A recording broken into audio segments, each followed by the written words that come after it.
오늘 아침 주신 하나님 말씀은 구약 성경 이사야 10장 5절에서 19절의 말씀입니다. 구약 성경 이사야 10장 5절에서 19절의 말씀입니다.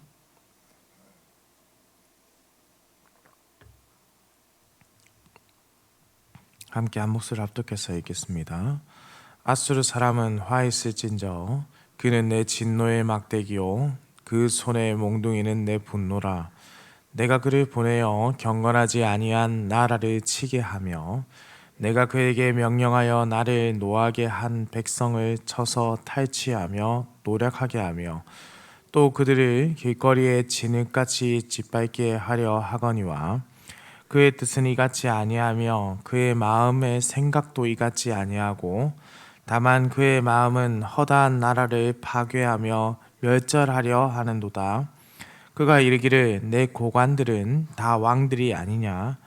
갈로는 갈그미스와 같지 아니하며 하맛은 아르밧과 같지 아니하며 사마리아는 다메섹과 같지 아니하냐. 내 손이 이미 우상을 섬기는 나라들에 미쳤나니 그들이 조각한 신상들이 예루살렘과 사마리아의 신상들보다 뛰어났느니라. 내가 사마리아와 그의 우상들에게 행함같이 예루살렘과 그의 우상들에게 행하지. 그러므로 주께서 주의 일을 시온산과 예루살렘에 다 행하신 후에 아수르 왕의 완악한 마음의 열매와 높은 눈의 자랑을 벌하시리라.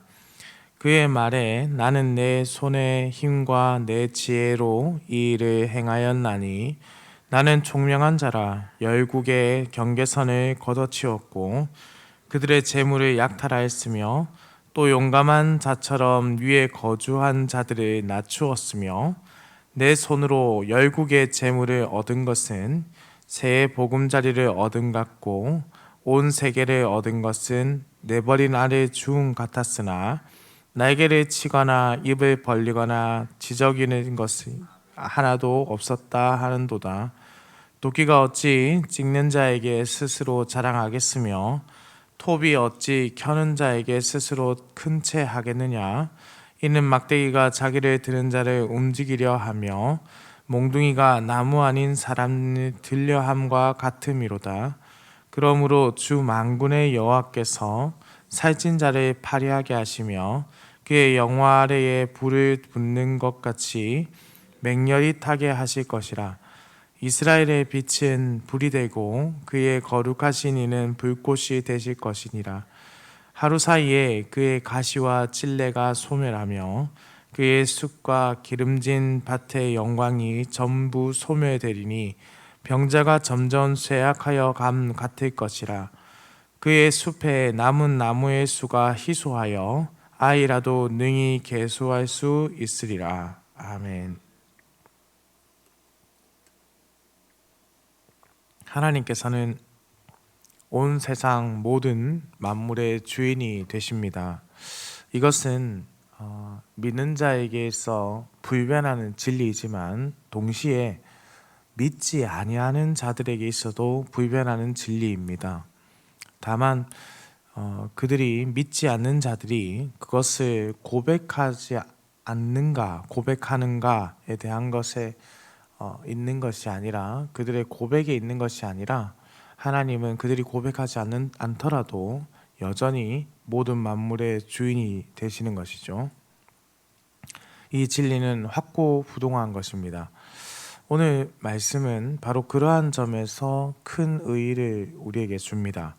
오늘 본문에서 세상의 통치권이 누구에게 있는지를 알려주시는 것이죠. 결코 도끼를 휘두르는 주인이 없이는 움직일 수 없다라는 것을 우리는 기억해야 합니다. 하나님께서 5절에 아수르를 두고 진노의 막대기다라고 하셨습니다. 지금 아수르는 하나님의 진노의 도구로 사용되고 있습니다. 그러나 이 진노의 도구라고 해서 그들의 잔인함이 정당화되느냐? 그것은 그렇지 않습니다. 하나님의 도구임에도 불구하고 그들의 소행이 하나님의 이름을 거룩하게 하는 것에 있어서 막아선다면 하나님의 거룩함을 버리고 만행을 저지른다면 그들도 심판을 받을 수밖에 없다라는 사실을 우리 본문에서 발견할 수 있는 것이죠. 그렇기에 징계를 받는 이스라엘이건 징계의 도구인 이 아수르이건 그들이 두려워해야 할 분은 하나님 한 분이라는 사실입니다. 그러나 참으로 안타까운 것은 이스라엘은 자신들을 침략하는 아수르를 두려워하고 있지만은 눈에 보이지 않는 하나님을 두려워하는 모습을 보이고 있지는 않다라는 점입니다. 아수르는 자신들의 모습에서 당연히 겸손이라는 것을 찾아야 했습니다. 그들이 강대한 나라가 된 것은 자신들만의 강함으로 이룬 것이 아닙니다. 하나님의 도구로 쓰임을 받는다는 생각을 가져야 하고 하나님의 권위에 복종해야 하는 것이죠. 그러나 그들은 자비와 긍휼함이 없는 악행을 저지르고 비인간적인 행위를 지속했습니다. 문제는 무엇보다도 이 아수르가 대단히 교만했다라는 점입니다. 8절에서 11절 말씀인데요. 그가 이르기를 내 고관들은 다 왕들이 아니냐, 갈로는 갈그미스와 같지 아니하며 하맛은 아르바과 같지 아니하며 사마리아는 다메섹과 같지 아니하냐. 내 손이 이미 우상을 섬기는 나라들에 미쳤나니 그들이 조각한 신상들이 예루살렘과 사마리아의 신상들보다 뛰어났느니라. 내가 사마리아와 그의 우상들에게 행한 같이 예루살렘과 그의 우상들에게 행하지 못하겠느냐 하는도다.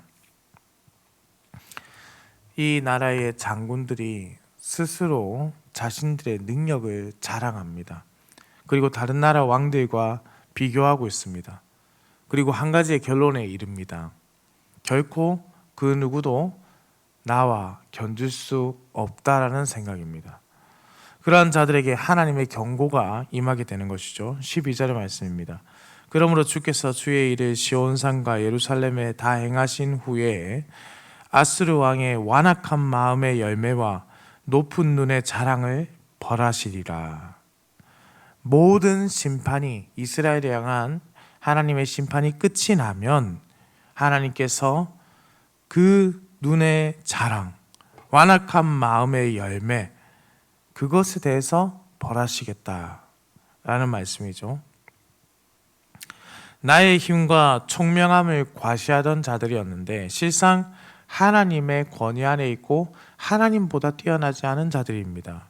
선지자 이사야는 이러한 아수르의 생각이 매우 가소롭다라는 것이죠.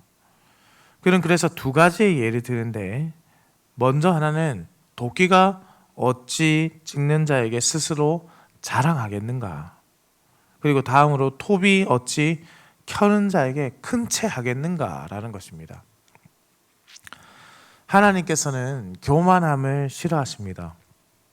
하나님의 포도원의 심판이 끝나고 그들의 교만함에 대한 명확한 심판이 이르게 될 것입니다.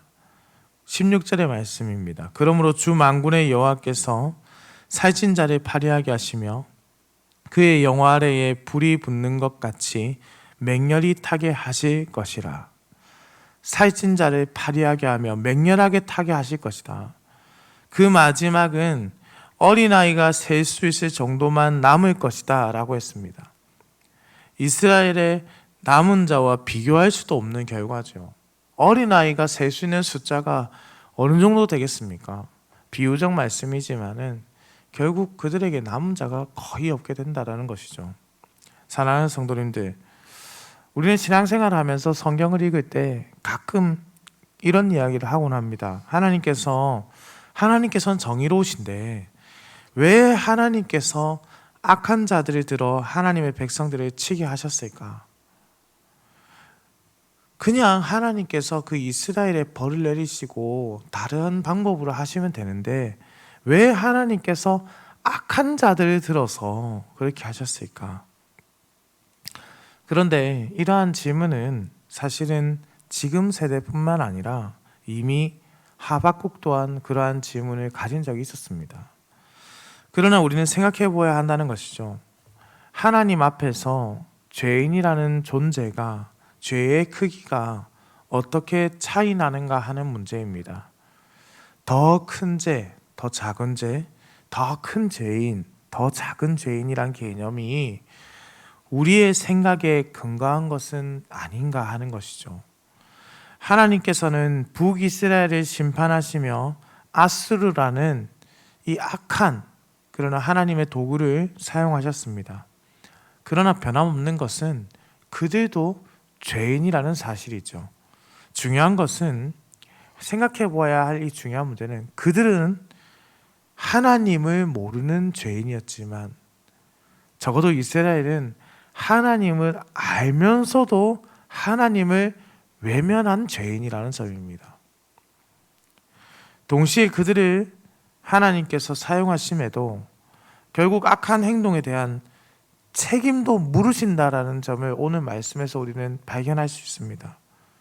그것은 결과적으로 악인이 승리하는 세상이 아니라 하나님의 통치 아래 있는 세상이다라는 것을 보여주는 것이죠. 그러니 우리는 모든 일어난 일에 대해서 하나님의 능력과 권위를 함께 고백하고 우리의 하나님으로 한정짓는 것이 아니라 온 세상 만물의 하나님이심을 고백해야 하는 것입니다. 하나님께서 모든 만물의 주인이시다라는 것이죠. 우리에게 일어난 일은 하나님의 계획과 작정에 근거한 일입니다. 그럼에도 죄에 대한 그 책임을 하나님께 돌려서는 안 되는 것이죠. 그래서 오늘 본문에서 기록된 이 아수르라는 하나님의 악한 도구와 다를 바가 없다라는 것을 깨달아야 합니다. 하나님을 우리가 원망한다면 도구로 사용된 아수르와 다를 바 없다는 것이죠. 우리는 그러한 순간에 하나님을 원망하며 외면할 것이 아니라 하나님께로 돌아서려는 마음이 필요한 것입니다. 우리는 이러한 것을 두고 회심이라는 단어를 사용합니다. 우리에게 이러한 회심이 있기를 소망합니다. 사랑하는 성도님들, 세상의 강대한 권력, 세상에 강대해 보이는 나라, 세상에서 누구보다 힘센 사람, 누구보다 큰 힘을 가진 사람도 하나님의 권세 앞에는 아무것도 아니고 그들에게 주신 모든 것도 하나님의 권위입니다. 그렇다면 우리를 억누르고 우리를 억압하게 하는 그 일을 하나님께서 왜 보고 계실까? 하나님께서는 하나님의 때에 가장 아름다운 때에 하나님의 방법으로 선을 이루어 가시죠. 그들을 회개케 하시고 그들에게 하나님의 살아계심을 나타내시는 것, 때로는 우리가 억압당하고 아픔을 겪는다고 해도 만약 그들이 하나님을 깨닫게 된다면 하나님은 그것을 선으로 사용하시고 온전하게 하나님의 나라를 확장하시는 것 아니겠습니까? 반대로 이 아수르와 같이 끝까지 교만하여서 악한 행위를 반복하고 하나님의 권위를, 하나님의 거룩하심을 나타내지 않는다면 하나님은 그들을 치심으로 이 세상에 선이 있다라는 것, 하나님께서 살아계시다라는 것을 나타내심으로 열방에게 하나님을 비춰 보여주신 것 아니겠습니까? 사실 우리가 생각할 때는 우리가 겪는 아픔과 슬픔이라는 것에 대해서 이유를 발견하지 못할 때가 많이 있습니다. 때로는 아무런 일을 저지르지 않았을 때도 그러한 일을 겪게 될 때도 있죠. 그것이 욥의 이야기지 않습니까? 때로는 우리가 잘못을 해서 하나님의 징계가 임할 때도 있습니다. 그것이 지금 이스라엘에게 임한 징계이지 않습니까?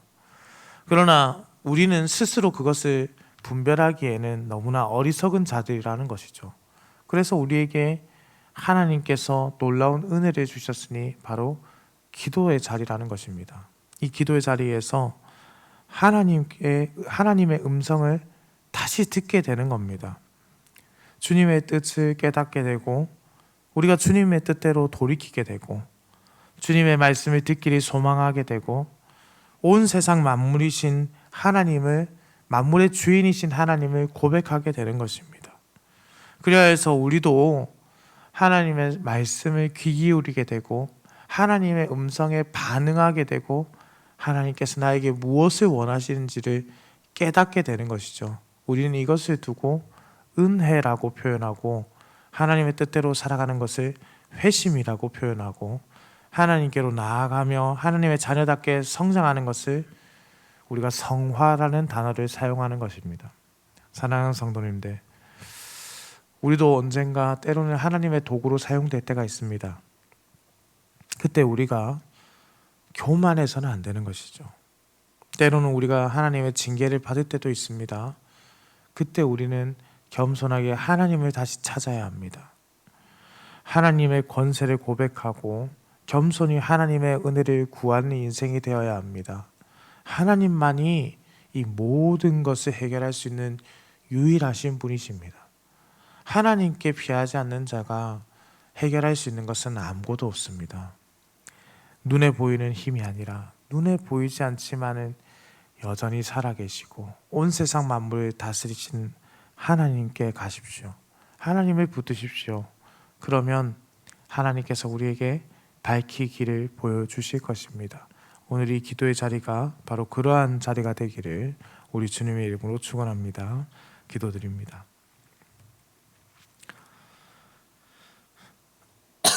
사랑과 은혜가 충만하시며 온 세상 만물을 다스리시고 만드시고 다스리시고 살아계신 하나님의 능력을 나타내시는 그 은혜에 감사와 찬송을 올려드립니다. 하나님, 우리는 하나님의 피조물임을 고백합니다. 결코 우리가 하나님보다 뛰어나다 생각하는 죄를 범하지 않도록 우리의 몸과 마음 그리고 우리의 입술을 주장하여 주시옵소서. 모든 만물을 다스리시는 하나님, 우리가 세상에 일어나는 모든 일을 우리 스스로 판단하는 어리석음을 범하지 않게 하여 주옵소서. 때로는 우리의 지혜로 이해되지 않는다고 하더라도 하나님의 주권을 고백하는 인생이 되게 하시고 하나님께서 반드시 우리에게 선한 것을 주신다는 믿음으로 나에게 다가오는 모든 상황들을 아멘으로 받아들이는 믿음도 허락하여 주옵소서.